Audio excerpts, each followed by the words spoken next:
Question number 8 4.3 का। Show that the sum of the first and positive odd number. Odd numbers कौन से होते हैं? 1 3 5, जिनका सिर्फ अपने पे टेबल जाता है और 1 पे जाता है। ठीक है, तो फर्स्ट 5 जो है वो first and positive odd numbers का जो है सम हमारे पास क्या आना चाहिए? एन स्क्वायर आना चाहिए। ठीक है, let we have first and positive odd numbers. तो ये आ गया 1 3 5 एंड 2n-1। अच्छा, एक चीज़ आप याद रखिएगा, 2n जो है वो 2 को जब 1 के साथ n के साथ मल्टीप्लाई करते हैं, लाइक 1 है तो 2 आ जाता है, 2 को 2 के साथ करेंगे तो 4 आ जाएगा, 2 को 3 से करेंगे तो 6 आ जाएगा।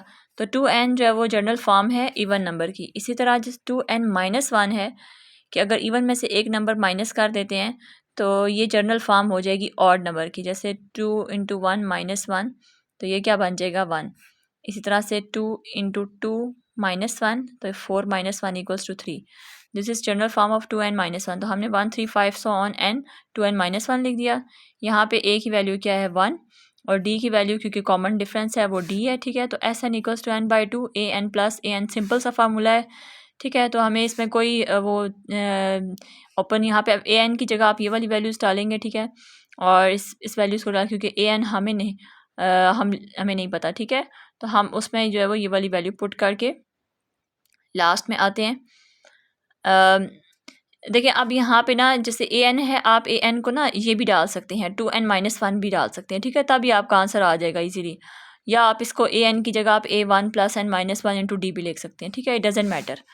ओके, Sn की जब वैल्यू आप सॉल्व करेंगे तो आपके पास ये आ जाएगी और फाइनली ये n² आ जाती है। तो इसका क्या मतलब है कि sum of first and positive odd integer है वो क्या होता है? n²।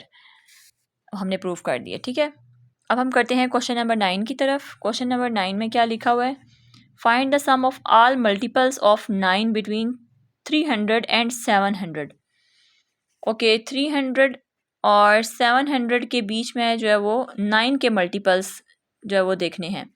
अच्छा, 9 मल्टीपल्स क्या होते हैं? जैसे आप लिखते हैं 9 1 × 9। ठीक है, और 9 2 आप लिखते हैं ना, जिस टेबल ये इसके साथ मल्टीप्लाई हो रहा है तो ये इसका मल्टीपल होता है। ठीक है, ये इसका मल्टीपल है, ये इसका मल्टीपल है। ठीक है, जैसे अब 18 है, 18 को आप जो है वो 2 से डिवाइड करेंगे तो आपके पास 9 आ जाएगा। इसी तरह से 18 को अगर आप 9 से डिवाइड करेंगे तो 2 आ जाएगा। ठीक है, तो अब हमने चेक करना है कि 300 और 700 के बीच में जो 9 के कितने मल्टीपल्स आते हैं। हम सिंपली क्या करेंगे, ये आपको पता है सबसे लोएस्ट वैल्यू है, ये आपको सब पता है सबसे हाईएस्ट वैल्यू है।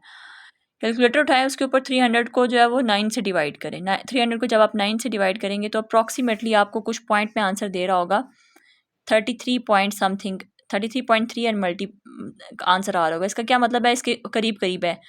आप वहाँ पे फिर चेक करिएगा 34 को जब 9 से करेंगे तो यहाँ पे आंसर इसका क्या आ जाएगा? 306। यानी कि ये पूरा 300 से डिवाइड नहीं हो रहा, लेकिन ये 306 के साथ डिवाइड हो रहा है। ठीक है, और 306 के साथ कैसे डिवाइड हो रहा है? ये 34 × 9 के साथ करने से हो रहा है। अब आप 306 को 34 पे डिवाइड करें, आपका आंसर 9 आ जाएगा।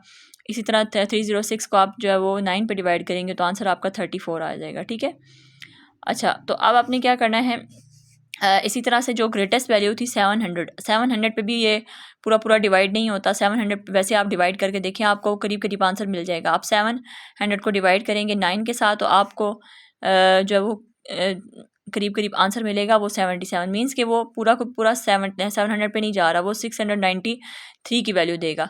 तो आप बेशक देख लें, आप एक बार चेक कर लीजिएगा। ये देखें, बल्कि यहाँ सामने से भी नज़र आ रहा है कि 77 को जब आप 10 से करते हैं, मतलब अगर इसे 9 से ग्रेटर वैल्यू पे कर लेते हैं तो हमारा आंसर इससे ज़्यादा हो जाता है। ठीक है, 700 से ज़्यादा हो जाता है, जो कि हमें नहीं चाहिए। हमें 700 के बीच में चाहिए। इसी तरह से यहाँ पे भी देखें तो 9 की जो है ना, 9 में अगर आप लोग यहाँ पे 9 की वैल्यू को 33 इस जगह पे 33 कर लें। ठीक है, अगर हम कहते हैं कि चलें 34 जो 306 बहुत बड़ा हो गया तो 33 से ट्राई करके देख लेते हैं, तो तब ये वाला आंसर आता है 297, जो कि हमें 300 के बीच में नहीं है, ये 300 से लेस हो गया। ठीक है, ओके, ये फर्स्ट वैल्यू और ये लास्ट वैल्यू हो गई है, और इसका डिफरेंस जो है वो एज़ यूजुअल जो है वो क्या आ जाएगा, जो कि मल्टीपल होगा, जो कि डिविजिबल होगा, जो कि सेम होगा, जो कि कॉमन होगा। ठीक है, वो हमारे पास डिफरेंस आ जाएगा।